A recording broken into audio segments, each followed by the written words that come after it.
Halo guys, sedih sekali ya kalau kita membaca berita-berita semacam ini. Ya, kembali sebuah pabrik ditutup. Kali ini PT Sritek. Nah, tragisnya lagi ini kan terjadi 1 Maret di awal puasa ketika mau lebaran. Ya, bicara soal Sritek ini, kita tentu masih ingat kunjungan Wakil Menteri Ketenagakerjaan kita, Emmanuel Ebenezer atau Noel, ke PT Sritek pada tanggal 8 Januari 2025. Nah, dalam kunjungan tersebut kan Noel dengan gagahnya, dengan tegas menyatakan di hadapan para karyawan bahwa tidak akan ada PHK di perusahaan tekstil terbesar di Asia Tenggara itu. Bahkan katanya dia rela untuk melepaskan jabatannya asal tidak ada yang di PHK. Nah, tapi hanya dalam hitungan minggu, fakta yang terjadi justru bertolak belakang. PT Sritek resmi memutuskan hubungan kerja atau PHK massal terhadap seluruh karyawannya pada tanggal 26 Februari 2025. Dan kemudian penutupan operasi terjadi secara permanen pada 1 Maret 2025. Nah, pada kunjungannya, Noel kan menegaskan bahwa pemerintah akan berusaha keras untuk mencegah PHK di PT Sritek ini. Nah, pernyataan ini pada saat itu memberikan harapan besar kepada lebih dari 10.000 karyawan yang tengah menghadapi ketidakpastian akibat keuangan di perusahaan ini. Nah, tapi pada realitanya, pada tanggal 26 Februari 2025, tim kurator yang ditunjuk oleh Pengadilan Niaga Semarang mengumumkan bahwa seluruh karyawan PT Sritek dan anak perusahaannya akan diberhentikan secara permanen. Nah, karyawan terakhir bekerja 28 Februari dan perusahaan resmi tutup 1 Maret. Nah, penyebab utamanya adalah kepailitan PT Sritek setelah gagal memenuhi kewajiban utang kepada para kreditur. Jadi sebanyak 10.965 karyawan terkena dampak langsung dan kena PHK. Termasuk mereka yang bekerja di anak perusahaan ya, seperti di PT Rayon Utama Makmur dan PT Sinar Panca Jaya. Nah, ribuan keluarga sekarang kehilangan sumber penghasilan utama. Sementara jaminan pembayaran hak-hak mereka seperti pesangon ini masih belum jelas. Ya, jadi janji Noel untuk mencegah PHK di PT Sritek ini tidak hanya gagal direalisasikan, tapi juga meninggalkan sejumlah pertanyaan serius tentang kredibilitas pemerintah dalam melindungi tenaga kerja. Pernyataan Noel pada Januari seolah-olah memberikan kepastian bahwa pemerintah mampu mencegah PHK. Tapi pada kenyataannya, keputusan PHK berada sepenuhnya di tangan tim kurator setelah putusan pailit oleh pengadilan.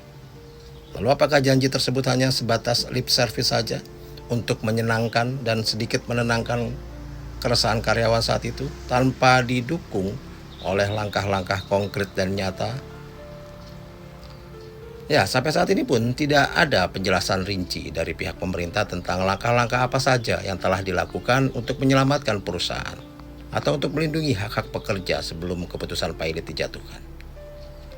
Apakah pemerintah benar-benar terlibat dalam upaya penyelamatan atau justru hanya menjadi penonton pasif dalam proses hukum yang berjalan?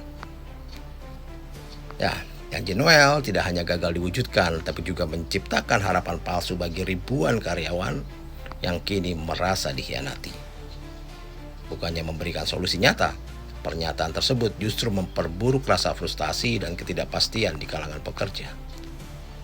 Nah, kasus ini menunjukkan lemahnya perlindungan hukum dan kebijakan pemerintah terhadap tenaga kerja dalam situasi krisis perusahaan besar seperti Sritek ini. Pemerintah harusnya memiliki mekanisme mitigasi risiko untuk melindungi pekerja dari dampak kebangkrutan dan kepailitan ya, perusahaan besar seperti ini. Karena PHK massal di PT Sritek ini tidak hanya berdampak pada karyawan, tapi juga pada perekonomian lokal di Sukoharjo dan sekitarnya. Sebagai salah satu penyumbang utama lapangan kerja di wilayah tersebut, tutupnya Sritek ini diperkirakan akan memicu peningkatan angka pengangguran dan melemahnya daya beli masyarakat setempat. Jadi semoga saja pemerintah memang serius dan bisa memastikan bahwa seluruh hak karyawan termasuk pesangon dan pembayaran tunggakan gaji jika ada itu bisa diselesaikan sesuai dengan aturan yang berlaku. Lalu pemerintah bisa memberikan bantuan lah terhadap ribuan karyawan yang kehilangan pekerjaan, yang membutuhkan dukungan berupa program pelatihan keterampilan, reskilling, upskilling, agar dapat bersaing kembali di pasar kerja. Dan kasus ini juga harus menjadi pelajaran sih bagi pemerintah untuk memperkuat kebijakan perlindungan tenaga kerja dalam menghadapi situasi krisis perusahaan.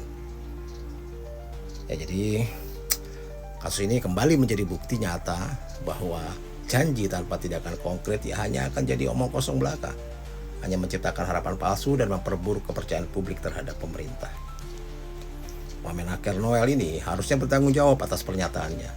Yang paling tidak memberikan penjelasan, transparansi kepada publik serta memastikan langkah-langkah nyata untuk membantu para korban. Jadi harusnya Noel kasih penjelasan ya, langkahnya perusahaan, langkah-langkah pemerintah apa saja yang telah dilakukan. Tapi kan sampai sekarang hening-hening saja. Ya, sebagai pejabat publik, Noel harusnya lebih berhati-hatilah dalam membuat pernyataan yang menyangkut nasib ribuan orang. Jangan sampai janji-janji tersebut ya kembali dianggap sebagai omon-omon dari pemerintahan belaka. Salam.